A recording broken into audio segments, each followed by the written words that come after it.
దామోదర, గోవింద, మాధవ అని అంటూ ఉంటారు. సో ప్రతి ఒక్క పనిలోనూ ప్రతి ఒక్క వస్తువులోనూ కృష్ణుని తలుచుకుంటూ ఉండేవారు.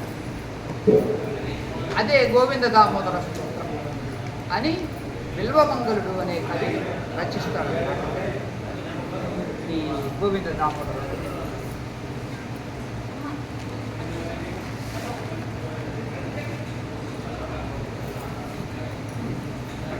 ఎందుకు ఇంత ఆలస్యం చేస్తాడు? ఎన్ని గంటలకు చెప్పాము? అన్నిట్లోనూ రెడీగా ఉండాలి.